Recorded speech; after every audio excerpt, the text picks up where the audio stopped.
Welcome to Unhinged and On Call. I'm Dr. Chelsea, your resident veterinarian. And I'm Trish, a registered vet tech who's seen it all. Each week, we're pulling back the curtain on the wild world of veterinary medicine, from late night emergencies to barnyard drama. No filters, no fluff, just real stories, real laughs, and maybe a little emotional damage. Thanks for letting us share the madness with you.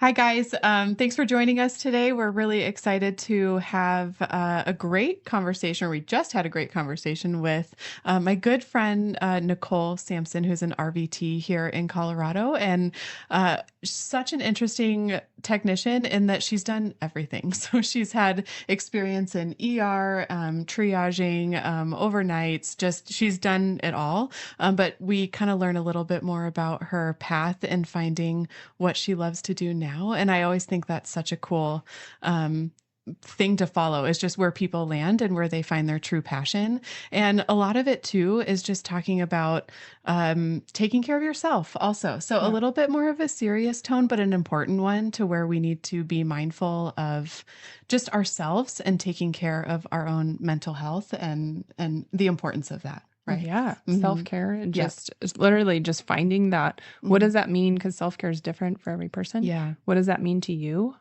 She kind of highlights, it's really great, but DBT or dialectical behavior therapy, and just the fact that she sought out a therapy, which we all should, is we all have very stressful times in vet med, and in life, everything. I think therapy and just having tools to conquer like those really tough days, and, you know, come out on the other side a stronger, more resilient person.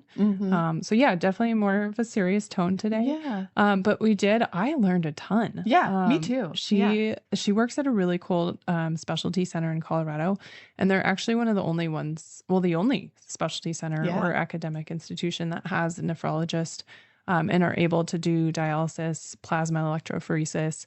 And then we learned about a really cool, to me, at least a new procedure, PCCL, or percutaneous cystolithotomy. And so a minimally invasive way to get bladder stones out. And then what was that? Subcutaneous or... Yeah. So it's a urinal replacement. Yes. It's actually an implant.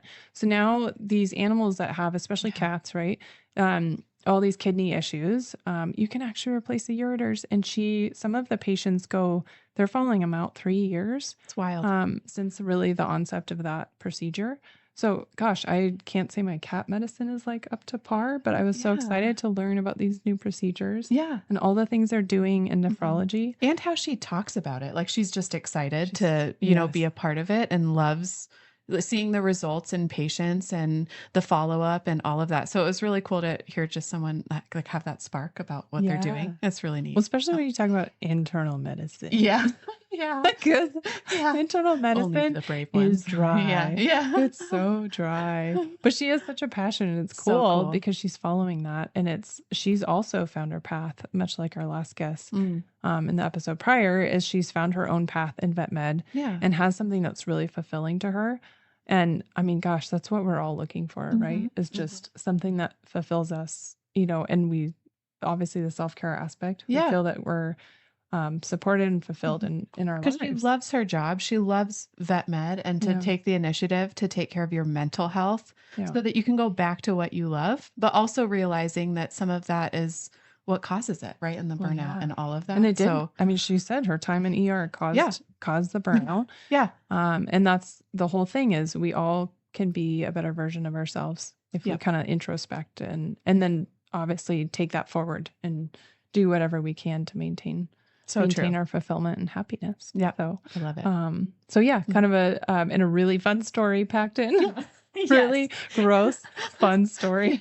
A little bit of laughter sprinkled in there too. So stay tuned. Don't eat. Maybe we all have iron stomachs in vet med, but maybe don't eat on this one. Yeah, maybe. Yeah. Just postpone lunchtime or listen to it later. It's good. All right. Thanks, guys. This episode is brought to you by our friends at VetCS, your go-to for veterinarian developed CBD and wellness products for your pets and horses.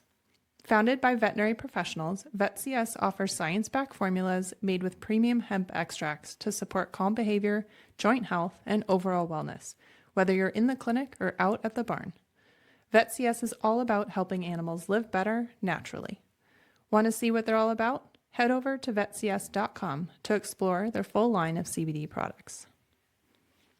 Nicole, we're really excited to have you on with us today. I know you from tech school, so I'm excited to kind of hear a little bit more about what you've been doing since then. If you want to give us a little bit of a background on your journey through vet med so far.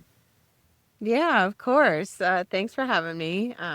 Guess I'll introduce myself. My name is Nicole Samson. I've been a tech for coming up on 12 years now, but I've been in the field for 15 years. I started out in specialty medicine after tech school, so I hit the ground running and got hired on for my internship. And after the commute got to be a little bit too long for me, I jumped into some general practice for a while, but it's not really my jam. I was lucky enough to have a specialty hospital opening up close to home, so I was able to get back into specialty medicine back in 2018, I think it was, and I haven't looked back except for a little blip since then. I've pretty much stayed in internal medicine, in ER, some ER rotations, and ICU. I've even been a practice manager for a little bit. I did like that. I will be getting back into that here shortly as soon as I find my next clinic to go to. But right now I'm at a clinic up in Boulder that's a specialty as well. But I am in their nephrology urology department, which we are the only one in Colorado that does that right now. Yeah, it's amazing. I absolutely love what I do. It's like it took the best parts out of internal medicine and made it its own specialty. We focus, primarily on the kidneys and the urinary bladder tract system. We do see a lot of cats that come along with that type of department. I have noticed that the ones that come to see specialty versus the ones that go to general practice, their personalities are completely different. And I think it's just because they show up to us so sick. A lot of times, as they're getting better, then they show their true colors. But even then, we have had the angriest and meanest of cats manageable. So I think there's a bit of gratitude there that they come in, kidney stuff is painful. And when they are blocked and nothing's flowing like it should, that's not fun. We do a device that's called the suburethral bypass surgery, and it's basically bypassing the ureters for whatever reason they're no longer working. And then we manage them every 3 months. They come in to see us. There's a port that we're able to do a Huber needle and attach that, and we get our samples out. We make sure they're still patent, make sure that there's no infections brewing, and we do that. And I think the longest we've had so far is 3 years that those have lasted. Yeah, so it doesn't get them just a few months time extension. It gets them years added onto their lives. Yeah. It's pretty fascinating. It's a true bypass, not an implant. It is an implant, but it's bypassing the ureters. So those ureters don't do anything anymore. They don't need to. We don't remove them or anything, but it just goes through that. So we have had ones that, mineralize, and we do have to replace them. Maybe on one hand I can count how many we've had to do that with. So even, the success rate of them is through the roof, actually. That is so cool. It is. Yeah, I've never looked at that. I didn't even know. It's amazing because instead of, we've got, cats get blocked. They get kidney stones, and those kidney stones can't always go anywhere. And cats are so tiny, like even doing like ablation is not an option. With this sub placement, we're able to give them another opportunity, another chance to, a prolonged quality life. That's really cool. It is. We also do dialysis, though. So I know that. That is very cool. Yeah, I think CSU even stopped doing it. Is that right? I don't know if they've stopped doing it, but we're the only one in the state that can do pediatric size. Yeah. So a lot of it, a lot of other places that do dialysis are doing it on dogs and large dogs only. Mm-hmm. We do it to cats, small dogs, large dogs. We can do all of that. We don't see a lot of cats that need it. I think maybe one or two have ever needed that, and it was just from a toxicity. But, time is of the essence with these toxicity ingestions. So we do need to move quickly when those do happen. So we see a lot of dogs that have gotten into Rimadyl that they shouldn't have gotten into. Other things, antifreeze, things like that. So we can get them on that dialysis system quickly and get them dialyzed, and the recovery. Oh, even MG, myasthenia gravis. We had a case of that where we did that one and we dialyzed that. It was amazing. Like, we can see MG get better and improve, but it's a longer run. This was within 72 hours and they were home. You're joking. Yeah. And what's the duration of efficacy? You know? I don't know with this case. I just know that it was right before. I'm on FMLA right now. Yay, vet med. Yeah, go you. Love it. Love it. But Thank you, Conrad. Seriously. seriously, I'm not sure with that one. That was a case that was fairly new before I left on this. And Yeah. they were showing the video of it and showing how quickly it happened. I was just blown away. I was like, I cannot That's believe unreal. what we're able to Yeah, do with mhm. this, just getting clean blood basically back into Yep. our patient's system and letting them clear what's causing all these problems so fast. It it's a it's I love watching it. We have those cases that Yeah. do take a long time. We do have those Yeah. cases that don't get the end result that we want. That does happen, but in the long run, the percentages are just of good outweigh all the ones that fail. Wow. Yeah. Is it the same equipment for my lack of knowledge, but for plasma electrophoresis? Yes. Yeah. Yes, we Okay, do so you both. guys offer We do that as well. Yep. Okay. Yeah. Yeah, and they're all. Wow. You're a wealth of knowledge. Yeah. So neat. Do you enjoy this the most out of anything you've done so far? I do. It's like, because I always liked internal medicine, but Yeah. it like took a little portion that was the best of it for me and made it a department. And I am in heaven. I really love what we do. I'm proud of what we do. Especially being able to have like a general practice side on my resume as well as the specialty. I have seen in general practice, like how we deal with stones in general, even if just in the bladder, to what we can do at our hospital. And just the turnaround time. We have another procedure that we do for like block toms, and it's called PCCL, percutaneous something.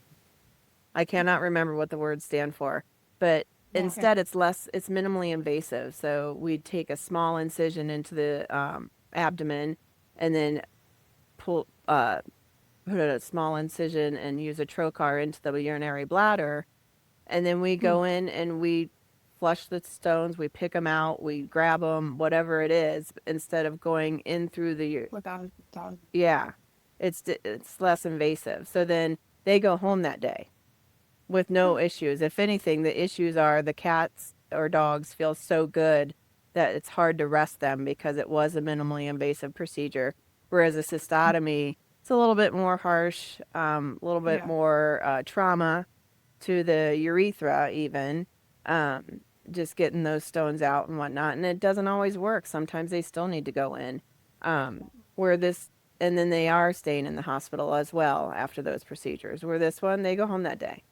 And they go home feeling so much better. And the video is my favorite part. Just seeing what the stones look like on those videos and the cameras is so cool to see. And then to watch them come out in your hand, you're like, that's it? It's just this tiny little thing, but it was just wrecking havoc. Yeah. Yeah. Yeah, wreaking havoc. Yeah. Yeah. And then we also do, like, if they are stuck, like, we get a lot of stones stuck in the UVJ or even just from going out into the urethra that aren't going to come out and they are lodged in there. So now we have laser. So we're able to do that as well. And it's just amazing what we're doing. And I've been gone while they were remodeling our OR, so I cannot wait to get back and see our new operating room, our new C-arm that's now attached to the ceiling. It's all state of the art in there now. I cannot wait. Fancy. Yeah, we're all That is so fancy now. fun. It's a good time to take a break. You It just come is, back and it's all like brand new. right? Totally, totally. That's amazing. Well, Yeah. very cool. Yeah, Well, I do you love it. have like the whole like premise of the podcast also is just talking about crazy things that have happened to you.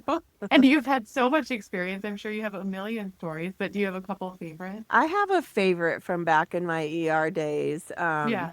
Yeah, we had a family that we actually had seen their dogs before. They were just they're farm dogs. They were Great Pyrenees, both of them. And we saw the one girl one night. She came in, and my daughter actually worked at this clinic at the same time, so she was on that night. And she paged us stat triage, and when we got up there, the dog was standing in there, and we were like, "Which dog?" And she's like, "No, that one." She's like, "Something's moving on it," and I'm like, "What?" And she's like, "That's why I statted. I don't know what's wrong with it." So we got the dog into the back. We're kind of like assessing it. So, we gloved up, we're looking over the dog, and we feel what she was saying. Like when you pet the dog, you can feel movement.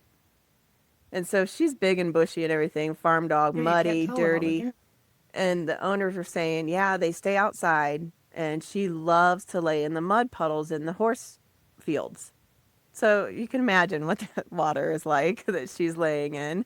And they brought her in that night for a bath because she was so stinky they couldn't stand it anymore.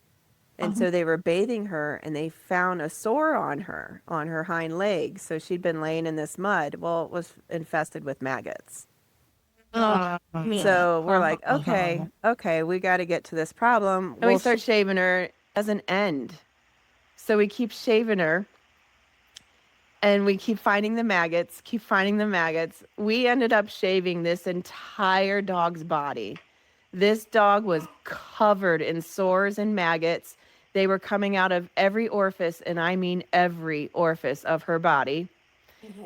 We expressed her anal glands and expressed maggots. It was so disgusting. Yeah. They were in her mouth. They were in her ears. Yeah, it was terrible. Like once we really started getting down to it. So we're dealing with thousands and thousands of these things. They clogged our sink on our wet table. There were so many of them. And then we're putting them in the trash. They weren't dying. Like nothing was killing these things. We were running bleach over them, all kinds of stuff. We were sliding on them on the floor because they were dropping on the floor and everything. Me and the doctor were screaming. We would find like a new place that they were coming out of, and we'd be screaming and have to like shake and shake and shake and be like, "Oh my God, I'm so grossed out." And then we'd get back. Oh, it was terrible. It was terrible. I had the heebie-jeebies for days. It is something that we still talk about every time I see this doctor. If we run into each other, we'd be like, "Have you had any maggots yet? Any more maggots like since then?" Nothing. I will never, and I hope I never see anything like this again.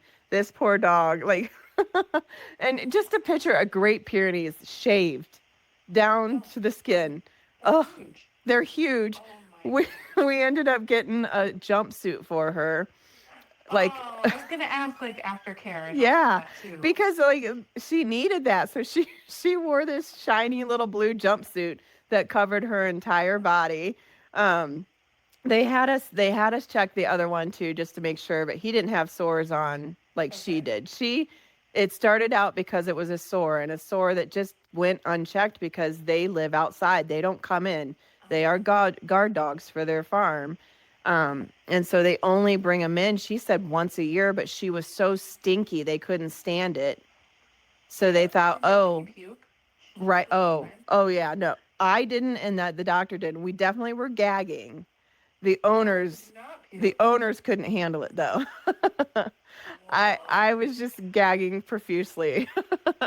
It was. I thought you were gonna be like a frog is jumping out. No. Their fur was moving. No, it was The just moving and all maggots. the maggots. Yes. Oh, it was so gross.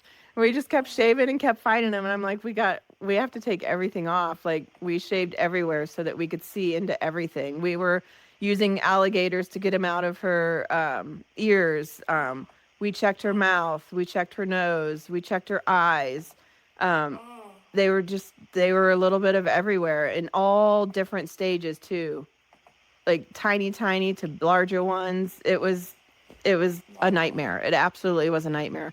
And the cleanup afterwards was terrible. She stayed with us for a couple days just to make sure everything was good and we had them all. But like, I think expressing the anal glands is what sent me over the edge. Oh my God. The fact that it's inside her body. Yes. Yes. And some of them, like the sore was deep enough, we were worried about that. I don't remember what the doctor treated her with now, but we did give her a treatment just in case. We did not see any connection. We flushed it and it seemed to just be all sub-Q, but gross nonetheless, and just trying to get them out of that so it wouldn't necrose the skin as they healed. We had to be careful with all of that. So it took us probably 6 hours total to deal with all of that. Yeah, it wasn't fun. And we started out like it was just a sedated procedure. So that's how it started. We're like, okay, let's go with this. We can start. And by the time we realized how much we were going to be shaving, we had to turn it into a general anesthesia procedure. Yeah. So she was probably under for a total of 5 hours, which is something we still don't like to necessarily do all the time. But there was no coming back from that one. There was no pause. We had to keep going. But yeah, that's. I know. Yeah. Poor you guys. Oh gosh, I never ever want to see maggots ever again. They're gross. They're so gross. And the fact that I couldn't. That's the one thing.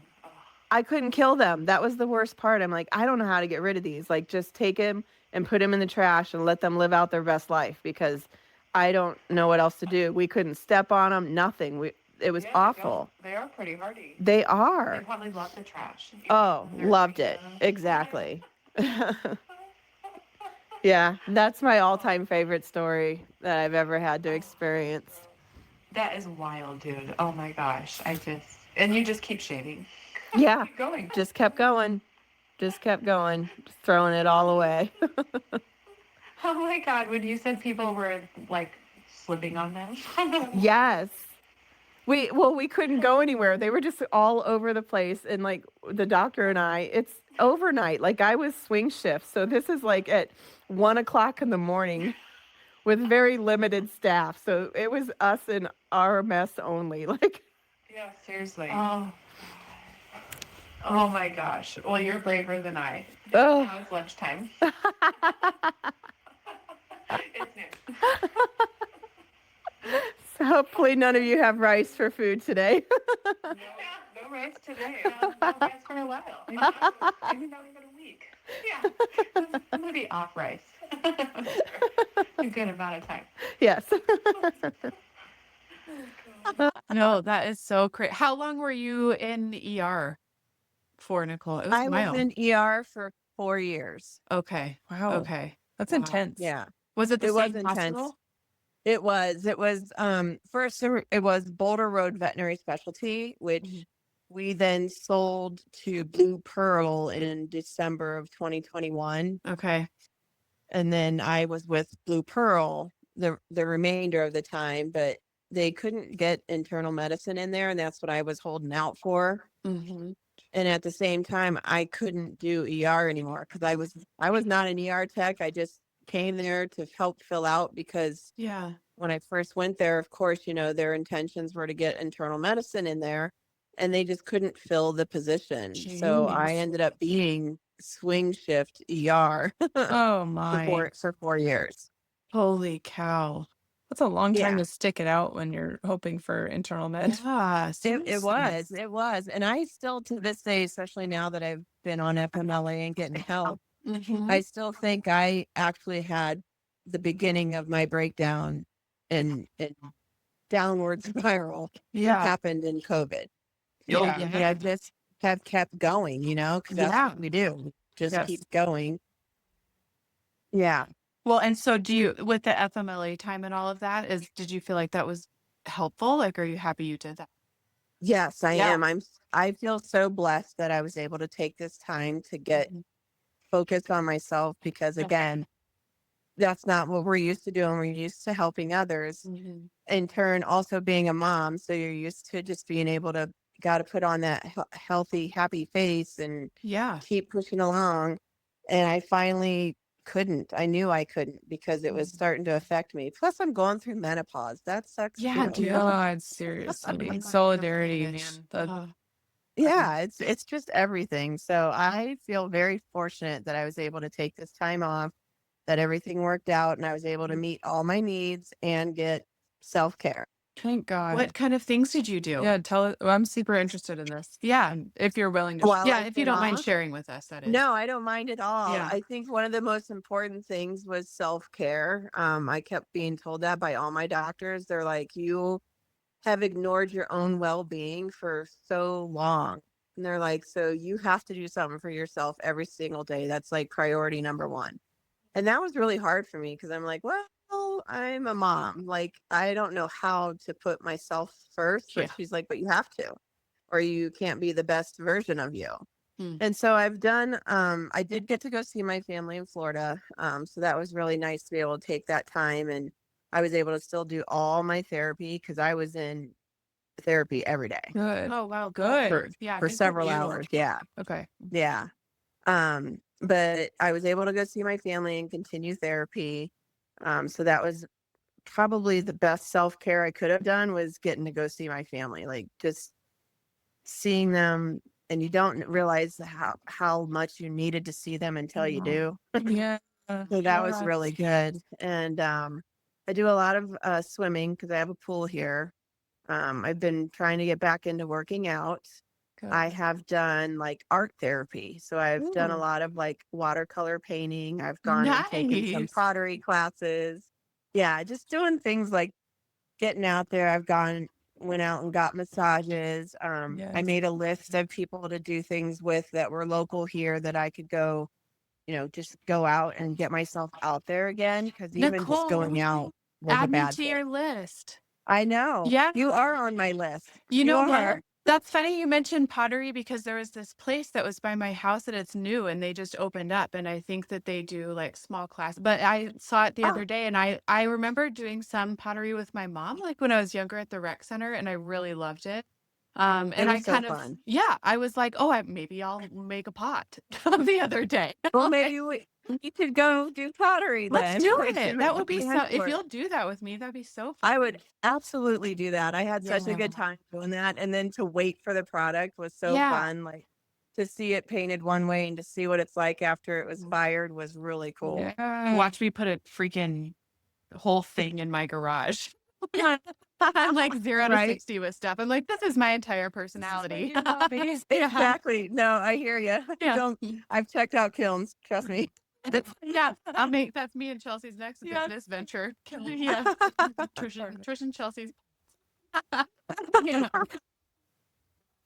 Oh my God. Seriously. Well, good for you. Yeah, I guess, Nicole, how do you feel? Like, you seem so upbeat about vet med, but Yeah. that seems like it was part of the breakdown. Like, Yeah. how, It was. how, I think I guess, how has therapy helped you like decide about staying in it or not? It seems Yeah. like you're really passionate about it. I am passionate about it. I think what's helped me most is the type of therapy I did. So I did a therapy called DBT, which is dialectical behavioral therapy. Oh. And it just helps you learn how to deal with life stresses. Okay. Okay. And it just kind of trains you. It gives you really a ton of tools to work with so that when the inevitable happens and you are in that stressful work environment, you're able to manage it. Right, because having tools is everything. You're going straight back to this exact same environment. So even if you take a Yep. break for, Yeah. 3 weeks or whatever however long the break is, you're going straight Yeah. back to not the issue, but the environment, Well, I guess it's one and the same, but No, exactly. You Yeah. hit the nail on the head there. It is. Yeah. It's one and the same. Mhm. It was a little nerve-wracking. And I would say even a few weeks ago, I was not at the point where I could be like going back to work because it was a trigger for me. It was Yeah. like, I don't know if I'm going to be ready. And then I hit this week, I go back next Friday. I hit this week and I'm like itching to go back to work. Oh, you think are. Real. Oh, Yeah. God. It's like bored again. I'm like, oh my God, get me out of this house. I love that. Structure again. Oh, I love my teammates. I love what I do, so that helps. And I've been around enough clinics to know, and not only veterinary clinics, but before I turned to vet med, I had an entire other life. Mm-hmm. And I think what it has shown me is I think it's just a problem in America with toxicity in the workplace. Yeah. And it doesn't just stop at vet med, it's everywhere. And I truly believe within the next 5 years, we are going to see a shift, and we're going to start seeing people focus a little bit more on management in companies. Yeah. It has to. Yeah. It has to. Yeah, it's interesting because even like my husband, for instance, switched to a different, it's a Canadian-based company. And just the clash of like, not work ethic, what am I looking for? Just the mentality of work in general, right? Like just how they treat days off, or, you know, like they do company retreats and they're like grounding with nature and like doing, you know, all these things that are for mental health, which is completely different. And my husband is in sales. So he's like, I have to sell stuff now. Like this is, you know, this is too, like, I don't have time for this is his mentality, which is so American, you know? So I think you're right. Yep. It is totally different. So, and it's a really good point too, because I think you nailed it with Blue Pearl, which is this corporate takeover in small animal medicine. This corporate takeover is creating problems, right? Because they're minimizing, like you don't get the individual culture anymore because everything, all the big decisions are decided higher up.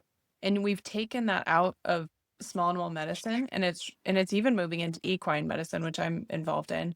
And it is frustrating because there's going to be a collapse of not only the workplace culture and issues with that, but really those corporate entities went in and bought things way too high for like dollar and EBITDA. And so then we're going to see this collapse, and what the people that are going to pay for it are the obviously pet parents, but then veterinarians and tech staff. Like we all have licenses, and we're going to be caught in the middle, which is really frustrating. Yeah. So I think now you have tools, which is incredible. Like I'm so excited to hear about DBT and how much that's helped you, because I think we all have to be equipped with tools on how to handle this. Yeah. I think another thing I'm going to do is not ignore the fact that the field that we are in is hard.